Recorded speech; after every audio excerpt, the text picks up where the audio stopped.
Welcome to Module 2, where we'll be exploring how the scientific method is used in psychology. We'll be looking at what a hypothesis is, we'll be looking at what a theory is, we'll also be looking at specific methods or approaches to doing research, and then we'll be taking a look at ethics.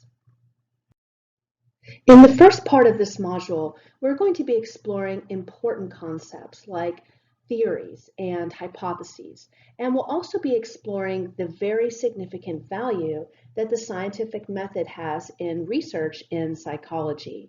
We do this at the beginning of the semester because research methods, or the scientific method, and having an understanding of each will serve as the foundation for the rest of this course. In other words, each topic area of psychology comes from or is based on research methods that come from what you're going to be learning in this chapter. And hopefully it will make you a more critical consumer of what you hear, so that when you hear people make claims about research, like the research says this or the research says that, you'll better be able to understand and analyze what claims are being made. So hopefully you'll be a better consumer of the information that you're getting when people make claims that are based on findings that they say are based on research. So our big idea that we're going to be exploring is that psychology uses the scientific method to answer questions about our thoughts, our feelings, and our behaviors.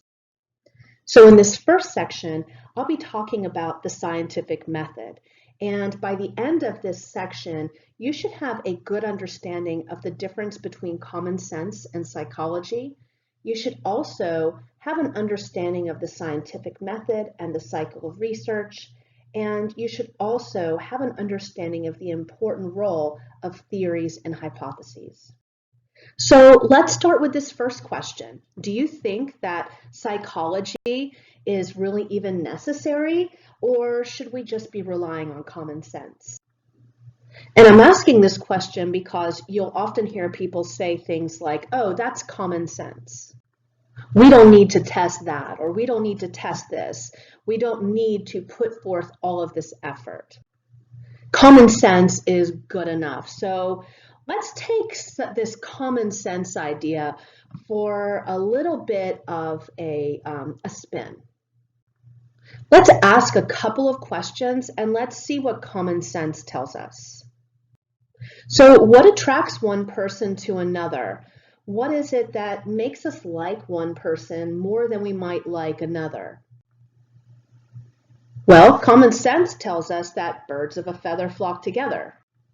Or in other words, that people who are similar are more likely to be attracted to one another. But wait, common sense also tells us that opposites attract. So which one is it?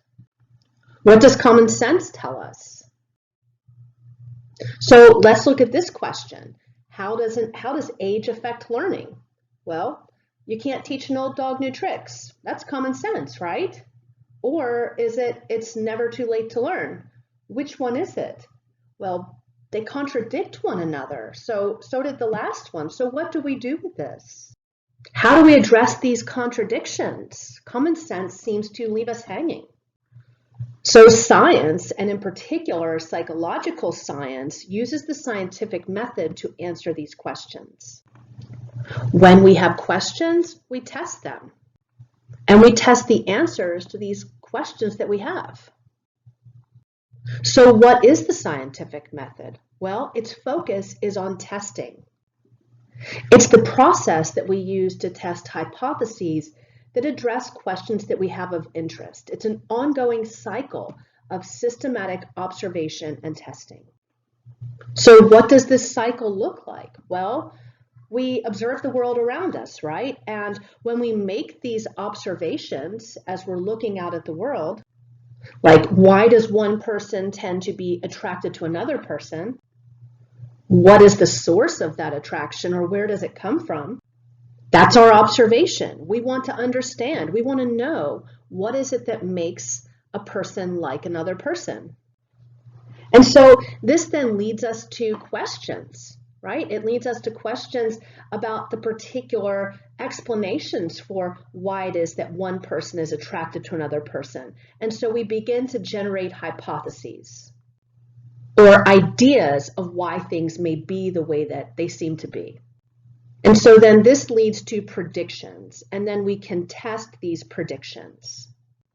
So we can have an experiment or whatever method we decide to use, and we'll be looking at those methods in this module. And this method that we use is going to provide us with results and conclusions so that we don't have these contradictions like we did just a moment ago. And then what we do is we analyze that data. And actually, many of you have taken probability and statistics, and if you haven't, you've probably noted, many of you, that it's a requirement on your program guide, especially if you're in a university parallel program. And one of the reasons that you have to take statistics is that that's the approach that's used in research to test probability and to test whether or not there are significant differences between one group and another. And many other things that allow us to understand the data that we've collected. And then as you'll see here, research, or the research method, the scientific method, is a cycle. It's not as though we just conclude and then that's it. We start over again as we build our knowledge. So again, psychology relies on the scientific method. And other ways of knowing, like common sense or listening to authority figures, those don't rely on testing. It's not to suggest that there's something wrong with common sense or that there's a problem with listening to authority. Sometimes that can be good. So sometimes common sense and sometimes intuition can be great. But as you saw here a moment ago, common sense sometimes can be contradictory. And if we really want to know what is going on and understand relationships between variables that we are studying or that we want to know more about, like, for example, what is it that leads one person to be attracted to another person? Or can people who are older, learn just as well as younger people? We have to rely on more than just common sense.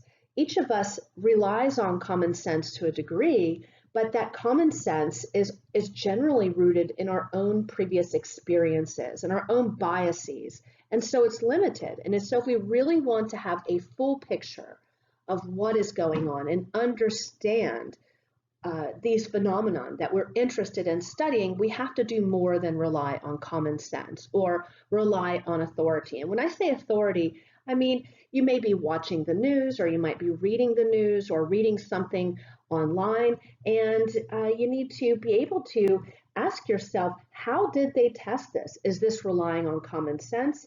Who is this person that's saying this? And is it just that this person's in a position of authority and we might assume that what they're saying is true? We need to further question. We need to ask, how did that person arrive at that conclusion? What are their biases? And so to help us navigate knowing what it is that is going on in the world around us in terms of human behavior, we need to dig further than relying on common sense and relying what someone in a position of authority is telling us. We need to be able to rely on our understanding of the scientific method, and we need to be able to use it. So what is a theory and what is a hypothesis? These are our building blocks that involve what the scientific method is doing. So all of this testing that we're talking about, it's relying on theories to develop hypotheses. So in other words, we're testing hypotheses that flow from theories. So first, what is a theory? Well, it's a general explanation about how the world works.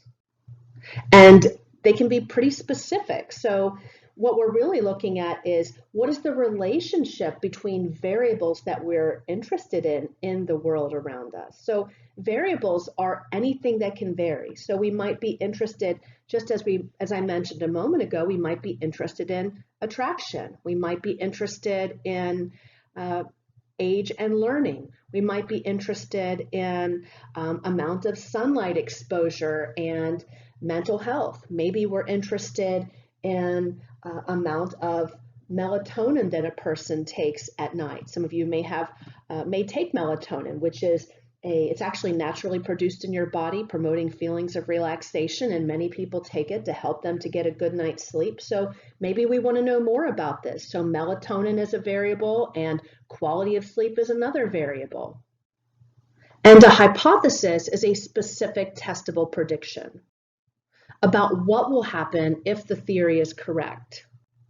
And you can often state the hypothesis in an if-then statement. And as we test hypotheses, this is how we build knowledge. So let's try this. So think about our ideas about attraction, for example. In other words, why are we attracted to some people more than we are to other people? So think about this, to yourself for a moment. Why do you think this is? In other words, how do you think the world works in regards to attraction? Why do you think some people are more attracted to some people than they are others? So here's a real world theory. This is a real theory about attraction, and it suggests that interpersonal attraction is driven at least in part by the perceived similarity between people. So in other words, if we think we're similar to someone, we are more likely to like that person. So then this theory leads us to a hypothesis. So maybe we want to get very specific here. And so here's our hypothesis. You'll notice there's an if in there and there's a then. So if you love sports, then you will be more attracted to people who love sports than people who don't. And so now that we have our hypothesis, we can design an experiment. We can do lots of different methods of research. We could do an experiment, we could do correlational research, we could do survey research.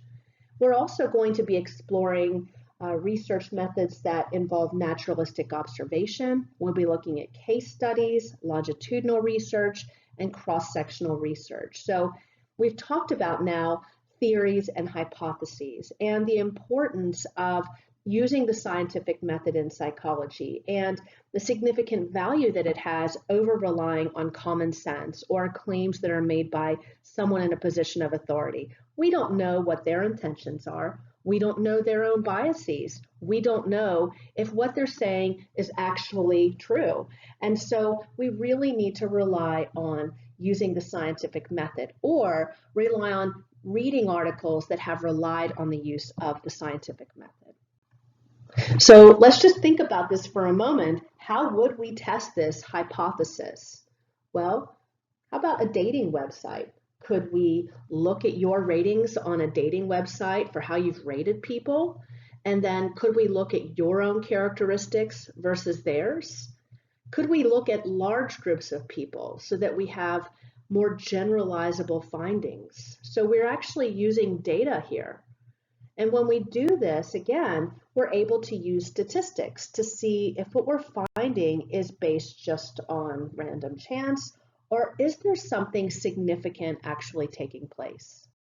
So far, what have we learned? Well, we've learned that psychology uses the scientific method to answer questions about our thoughts, our feelings, and our behaviors. And in contrast to conclusions based on common sense, psychologists build knowledge by testing their ideas. We'll be exploring these different approaches to testing here in just a little bit, in the next video actually. And then also you've learned that the scientific method requires a research cycle. And you saw that that research cycle doesn't just end when the data is analyzed and when conclusions are drawn, that we test again, and this is how we build knowledge. You also learned that theories are general ideas of how things work, and that hypotheses are derived from these, and they are specific predictions that are based on those theories.